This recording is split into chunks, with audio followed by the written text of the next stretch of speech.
No one likes failure. I think past failures, they tend to plague us because we tend to view failure as an inevitable sign of future failure. That we're just going to keep on failing and failing and failing. We cast our minds onto our past failures and we think that it's going to continue that way in our life with whatever circumstance we're in. Now, in my undergraduate degree at university, luckily I never failed one uni exam. And I actually used to really like exams. I used to like the thrill of not knowing whether I was going to pass and fail, even though I was very often underprepared. And luckily I never failed any. But then just before I came into pastoral ministry here at Oakton, I was in the middle at the time of doing a Master of Economics, which I didn't finish. But the last subject that I was doing was called Advanced Econometrics, and it was the hardest subject I've ever done. This thing was an absolute beast. And I failed it. And only just failed it. But I failed it, and so they allowed me to take the test again. They allow you to take a supplementary exam, and the supplementary exam was almost identical to the first one, and I took it 2 weeks later, so I had all this time to study, and guess what? I failed that one too. The point is, I don't think failure ever sits comfortable with us. No one gets really relaxed and comfortable that they're a failure. It plagues us. And I mean, if you just ask some of the mothers here today, I bet the internal conversation is, am I raising a respectable citizen? Or am I failing? You know, those who are single or separated or married, but your marriage is miserable, or people who hardly have any friends can wonder, what is it about me that makes me such a failure? Why do I fail so much? Maybe you're even here today as a Christian thinking that you're the biggest failure in this room. You're the biggest failure as a Christian. I want to ask today as we come to this third week in our series, can anything good come from your failure? Can anything good come from your failure? Thank you, Arbara, for reading out Matthew. That was the perfect way to read it out. That was absolutely awesome. And so we're at our third week of this Who is Jesus series, and we come to the visit of the wise man. And in all the Gospels, what we have to realize is that Matthew, Mark, Luke, and John, in their biographies of Jesus, they are very selective in their content. They have a lot of content to choose from, but they are selective. And so when we read these seemingly random events in the life of Jesus, they really tell us two things. Firstly, they tell us that these events actually happened. And Pastor Timon alluded to that in the first week, that of the historical Jesus, that Jesus is not just an idea, but Jesus is actually real. And he came from the line of David, and we see that in the genealogy of Matthew. And secondly, not only that these events happened, but also that these events actually reveal something. That they're not just there randomly, they actually reveal something. And so last week we saw that they revealed about the virgin birth, that Jesus is fully God and he is fully human. And so nobody understands you better than Jesus. How amazing is that? No one understands you better than Jesus does. And so as we come to Matthew 2, we see more that is revealed. And today we're going to see that it reveals three human failures and three ways that Jesus overcomes them. Secondly, it reveals more of who you are and more of who Jesus is. And that's our big question of this series. And then thirdly, it reveals the responses that you can make because of who you are and because of who Jesus is. Firstly, let's look at these three human failures and the way that Jesus overcomes them. You know, in Matthew telling of the visit of the wise man, he curiously uses these three main quotes that you would see there in your Bible. The first one from the Old Testament, the first one is in verse 6, and then the second one is in verse 14, at the end of verse 14, and the last one is in verse 18. And each of these quotes, they reveal something. They reveal a past failure of Israel, and they point to Jesus as the one who is going to overcome this failure. And the first one is the failure of insignificance. From verses 1 to 5, the wise men, they follow the star looking for the king of the Jews. They would have been familiar with the Old Testament prophecy that a star shall come out of Jacob.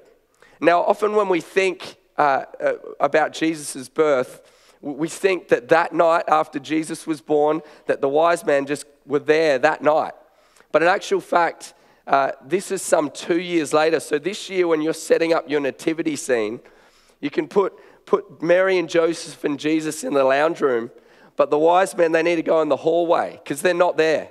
They're not there yet. It's not a heresy. It's not a big problem, but it's just a misconception that we have that the wise men were there that night. No, this is some 2 years later.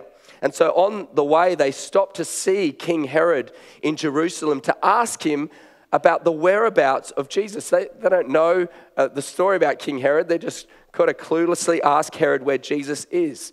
You see, Herod at the time was the king of the Jews under the authority of Rome. He was a harsh ruler.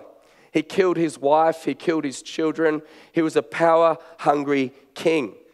And so the news of this newborn king troubles Herod. And so he gets his chief advisors together, his high priests, and they straight away pinpoint Micah chapter 5, verse 2 in the Old Testament, which points to Jesus surfacing in a sleepy little town called Bethlehem. Verse 6 quotes, "And you, O Bethlehem, in the land of Judah." Now, what are we looking at here when we're looking at Bethlehem? We are looking here at smallness, at insignificance. You see, Bethlehem was just this small village in Judah. It was 6 miles from the glory and the grandeur of Jerusalem. Basically, it was nothing to boast about to be from Bethlehem and to be born in Bethlehem. Bethlehem was a failure in the eyes of many, and so Christ was born in a shed in an insignificant town to people who were virtual nobodies. These are type characteristics of the things that often shroud us in a deep sense of failure. And let me just give you a quick example. Just last week, I went and had lunch with an old work friend at Parliament House. And as I walked through the back halls of Parliament on the way through to his office, I walked past dozens of our members of Parliament, the people who make our laws, the people with authority and rulership in our state. And it was a bit of a weird feeling because having been out of that scene for a while, I strangely felt myself feeling a little bit insignificant. I started feeling a bit small. Like around these people, I'm just a kind of small-time pastor. It doesn't really mean much. They probably wouldn't even recognize what I do as a valid occupation. I felt insignificant around those people. It was a strange feeling that creeped over me as I left. Now, that's just a small example, everyday example of smallness. It's not one that's going to cripple me or anything, but there are many examples in your life and my life where we can be overcome by insignificance and smallness. Do you ever feel that way? Sometimes it's difficult to overcome because the feelings can be so powerful and we actually tell ourselves and remind ourselves of our smallness, and it comes up again in our minds and it can really control us. But how does Jesus overcome that? How does Jesus overcome your sense of smallness, your sense of insignificance, your sense that you don't really mean much? Well, verse 6 continues. It says, "And you, O Bethlehem, in the land of Judah, are by no means least among the rulers of Judah, for from you shall come a ruler who will shepherd my people Israel." See, this prophecy is saying that from virtual failure is going to come a renewed and a better kingship. A better King David is going to come from this place of virtual failure. You see, what do we know about the two functions of King David? The two main key functions of King David, which he quite ably carried out in his life, was as ruler of Israel and as a shepherd. But this quote foreshadows King Jesus, who would come and perfectly fulfill those roles. Jesus is going to come and be the better King David. Now, why does that mean that Jesus overcomes insignificance? That just kind of sounds like theology. Well, because Jesus changes the pecking order. When you walk out those front doors, there is a pecking order in this world. And it's based on things like status and power and money and looks and all those types of things. But all those things have no place in God's church, and they have no place in the life of a Christian, because Jesus changes the pecking order. Jesus wipes out what the world's view of insignificance is, what the world's view of significance is, and he gives you the freedom to be who he's made you to be. Jesus changes the pecking order of this world. I mean, this means that I can walk through the back halls of Parliament and not feel insignificant, not feel that sense of smallness. This means that you don't have to measure your worth by people's view of you or bow to the demands of other people. Because Jesus is the true ruler. He's your true ruler, and he's your perfect shepherd. And he provides you with that comfort. He's a better King David. That's who Jesus is. That's how Jesus overcomes our sense of insignificance. Now let's look at another human failure, our slavery to sin. From verses 7 to 12, Herod, he tries to trick the wise men by getting them to go and search for Jesus and report back to Herod so that he can worship Jesus, but actually his motives are to kill him. I mean, we just hate Herod in this story here. You know, the wise men, they find Jesus, they present their gifts, but they're warned in a dream not to go back to Herod, and so they don't. They go home a different way.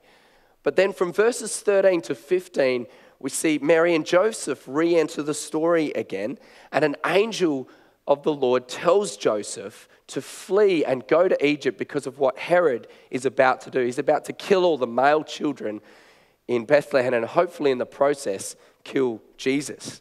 And so they flee to Egypt, and in verse 15, they remain there until the death of Herod.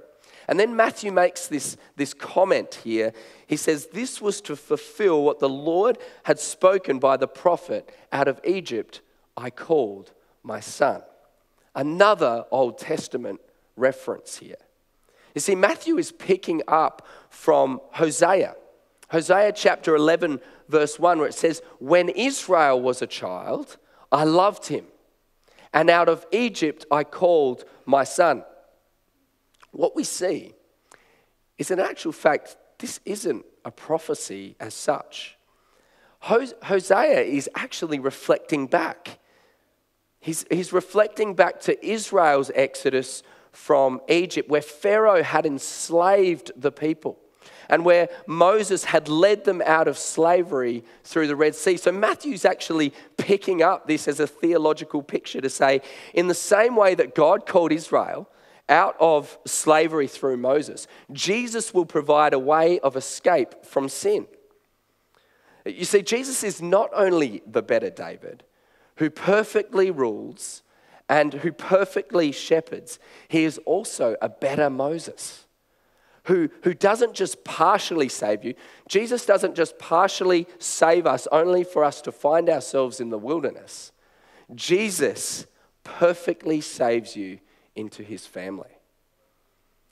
And there may be some of you here today who have forgotten that Jesus perfectly saves you into his family. And so you regularly find yourself in the wilderness. You regularly find yourself going back to Egypt, back to the cycle of sin. You feel like an absolute failure. Like, what's the point? Because you are piling sin on top of sin, failure on top of failure. And you think that God must be absolutely disgusted with you. I know this because I've experienced this in my own life. And I'll bet that Moses did regret saving Israel at times. They were a bunch of whingers. They complained to Moses after this miraculous delivery through the Red Sea. They complained and they even wanted to go back to Egypt. But I want to remind you today that Jesus does not partially save you into the wilderness. He does not regret saving you. He perfectly saves you into his family. You no longer need to be in the bondage of sin because you are his. You know, if you haven't trusted Jesus here today, if you haven't trusted him, then Jesus offers to perfectly save you. He offers to cancel anything that you have done. He perfectly saves. See, Jesus overcomes our insignificance. He overcomes our sense of smallness, and he overcomes our slavery to sin. Jesus is not only a better David, but Jesus is a better Moses, and he provides a better Exodus. Thirdly, Jesus overcomes our suffering. He overcomes death. It wasn't so far back to remember, you just cast your mind back to that tragedy that happened at Sandy Hook in America, where it was 20 primary school children that were shot and killed in a school. And I just remember seeing all the pictures on the TV of the parents and just being inconsolable, losing their precious children in just such a senseless act for no purpose, for no reason at all.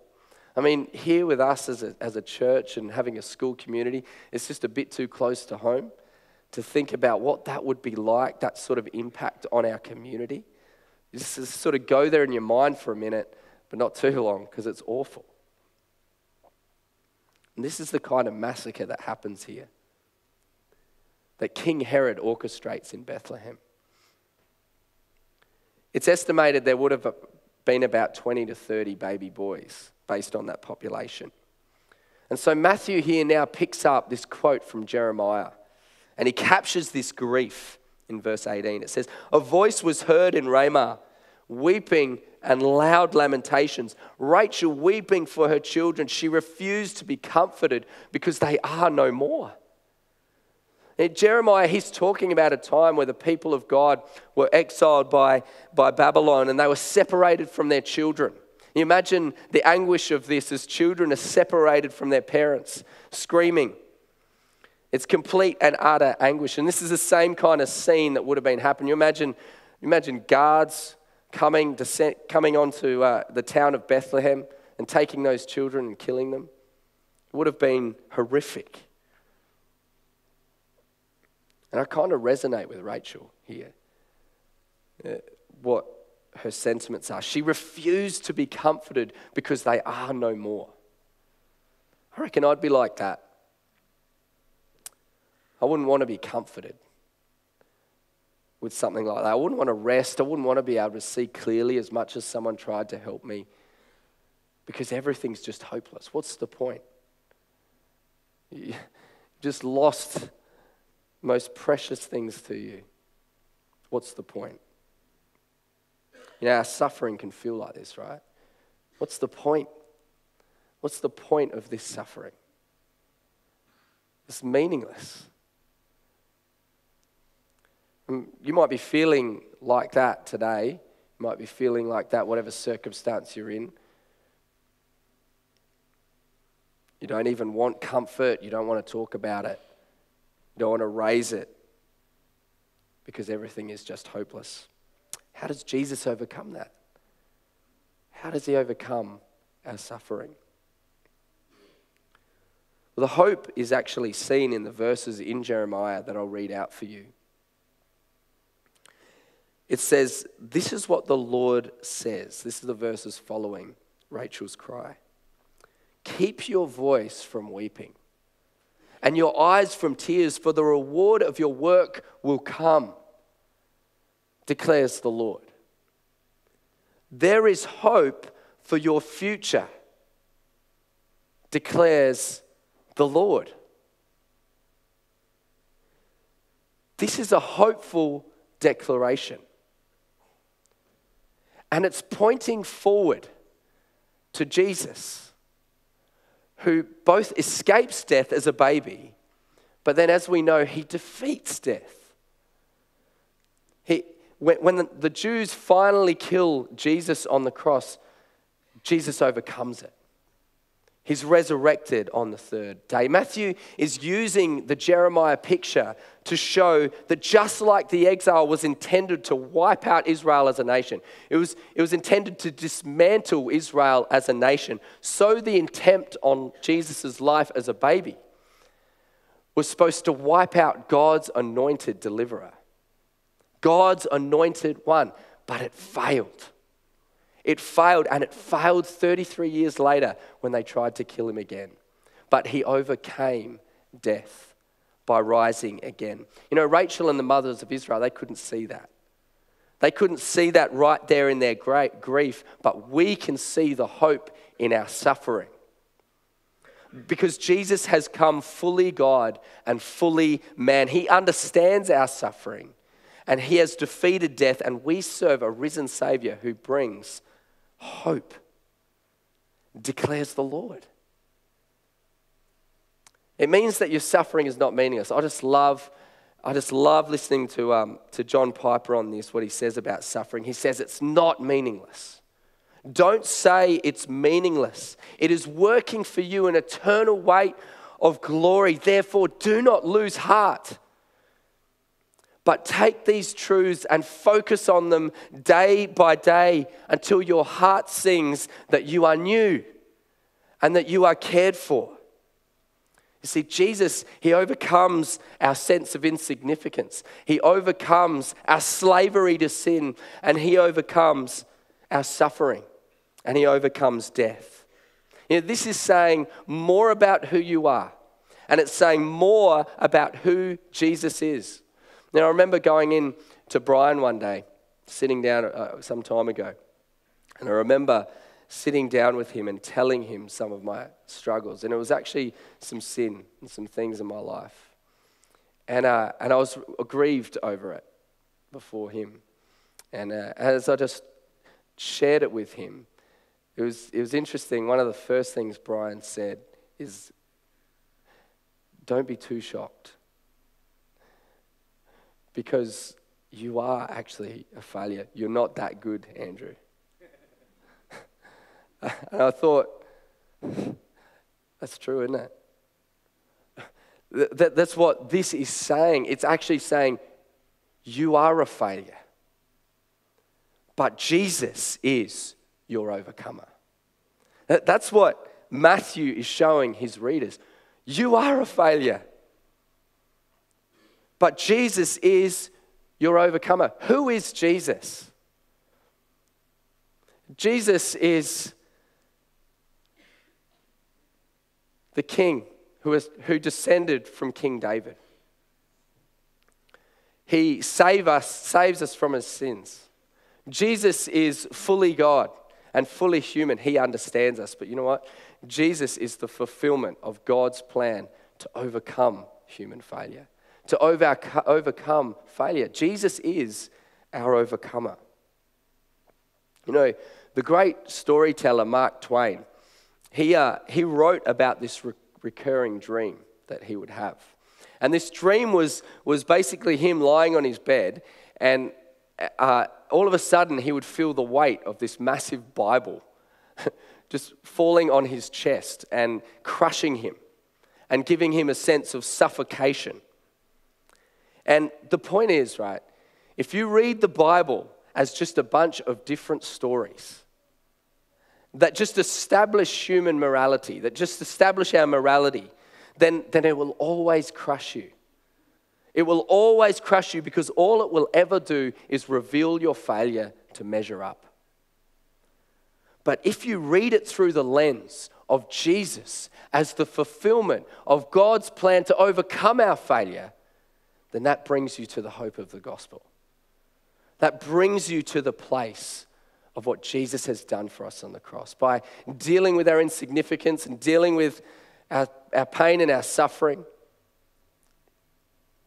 dealing with our sin, You know, why? Why? Because Jesus is the one person who did everything that God asked of Adam and that God asked of Abraham and that God asked of Moses and David and Israel and the 10 Commandments, and nobody could do them except Jesus Christ, who overcame past failure and he overcomes all future failure. You know, what this is showing us really is that it actually shows us that we are even more of a failure than we realize.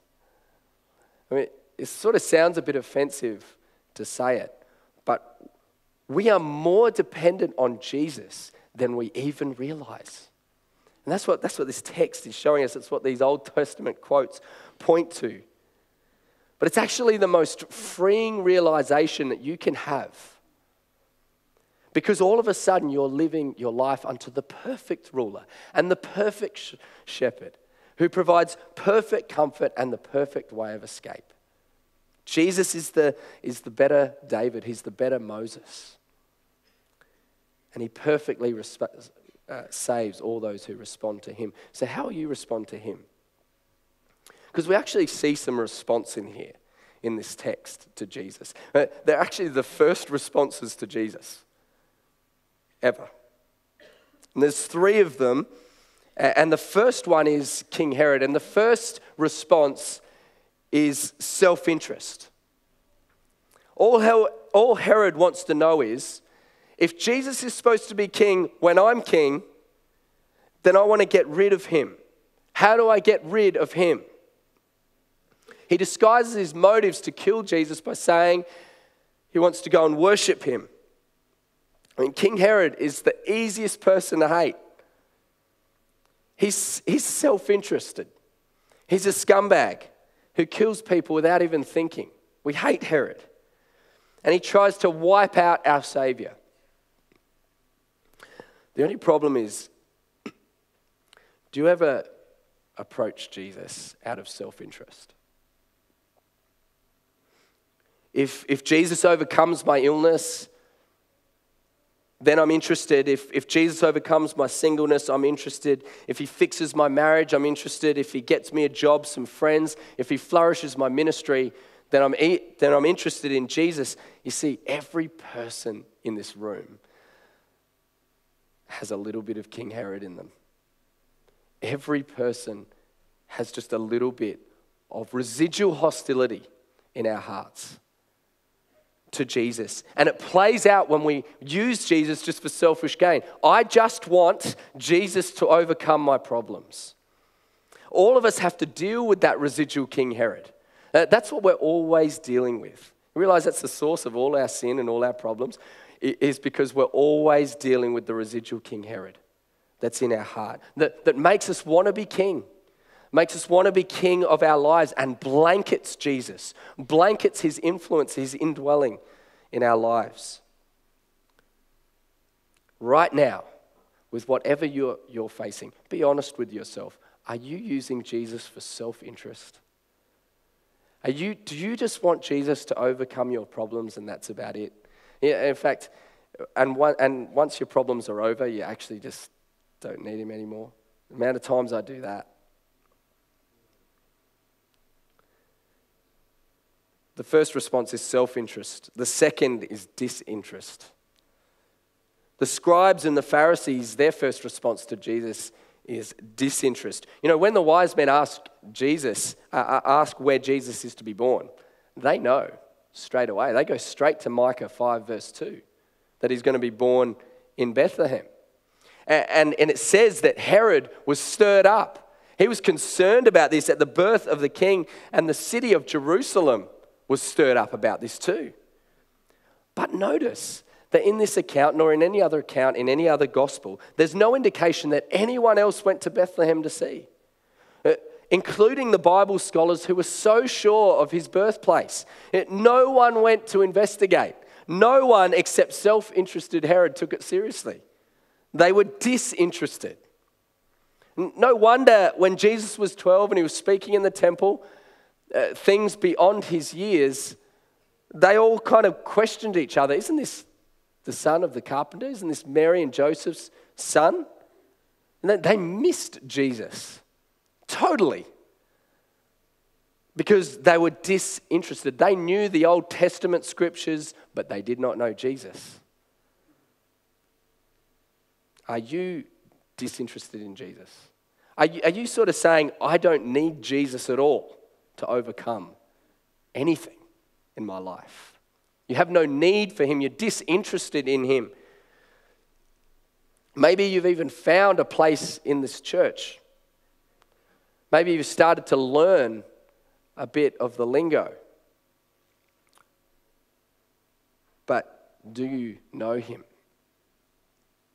You know, Jesus, for the scribes and Pharisees, he was a little bit, basically a theological concept. He was an idea for them, when in fact, it was supposed to be a relationship. They didn't realize that they actually needed to meet him. And there may be some of you here today in that boat. You really need to get real with yourself and say, have I met Jesus? Have I met him? Not just know the facts about him.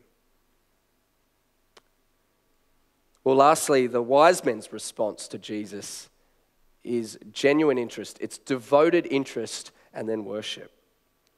You know, the wise men, they're smart guys. They're educators, they're teachers from the East.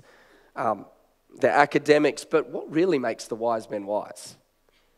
Like when it all's said and done, what made them wise is that they searched hard for Jesus. When they went to Jerusalem and they couldn't, because they didn't know where Jesus was, they didn't give up. They didn't turn around and go home. They wanted to see Jesus. You know, so they searched hard for him. They used the scripture to do it. And when they found him, they laid their treasure at his feet. Isn't that it? Isn't that it in this life? Search hard for Jesus. Use the Bible to do it. And when you do, give him everything. Worship him with everything you have. Lay your treasure, your very best, at his feet. So, is your interest in Jesus, is it self-interest? Or are you just disinterested? Or are you genuinely interested in worshiping him? Maybe for some of you today, there's a missing piece when you just think about your own life. When you're thinking about whatever it is you're thinking about that Jesus needs to overcome in your life, there's like a missing piece. And that missing piece might be something like this. Well, if Jesus is an overcomer, if Jesus truly is an overcomer, then why isn't he overcoming in my life? Why do I not see him overcoming? Why am I overwhelmed by insignificance and slavery to sin and suffering? Well, right at the end of the chapter, Joseph and Mary, they settle in Nazareth, of all places. A small little insignificant place called Nazareth. You know, even later on, Jesus' disciples are shocked about this. Remember Nathanael in John's Gospel? He says to Philip, Nazareth? Could anything good come out of Nazareth? Like, what's he asking really? Of course, he's asking our question at the beginning. He's saying, can anything good come from failure? Can anything good come from our failure? And Philip responds to Nathanael. He says, come and see. Come and see. And when Nathanael sees Jesus, he is overcome by him. He's overcome by Jesus. He says, you are the Son of God. You are the King of Israel. He's saying, you are the true Son of God. You are the better David who's come to rule and perfectly shepherd. You are the better Moses who has come to deliver a better Exodus for us. So can anything good come from failure? Well, that's the exact place we truly see Jesus. The exact place we truly see Jesus. You know, if you don't think that you're a failure, you'll never see Jesus. Or your relationship with him will always be blurry because of the residual King Herod that is just undealt with in your heart. So why isn't Jesus overcoming in your life? Well, you will overcome when you let Jesus overcome you. When you let him overcome and break down the hostility that's in your heart. When you are overcome once more with his glory and his grace and his power and his strength. His power is made perfect in weakness. When I am weak, then I am strong. See, he's the perfect ruler. He's the perfect shepherd. And he provides the perfect exodus, the perfect way of escape for you. You know, the irony is that when you acknowledge that Jesus has overcome your insignificance, when you acknowledge that, when you acknowledge that he's overcome your sin and that he's ultimately dealt with your suffering, when you admit that you are more of a failure than you ever realized and that you're more dependent on Jesus than you ever thought you were, well, God actually turns it all on its head. That though we're all failures, in his eyes, he doesn't see us that way. He sees the work, the overcoming work of Jesus in our life, and he calls us his precious children. He adopts us into his family. So who is Jesus? I'm going to do the big unveil now. Is quite simply, Jesus is the fulfillment of God's plan to overcome human failure. And that's what the Old Testament points to. It points to Jesus who would overcome. You know, Jesus said it himself to his disciples. He said, in this world there will be trouble, and so he says this to you. In this world there will be trouble, but take heart, because I have overcome the world.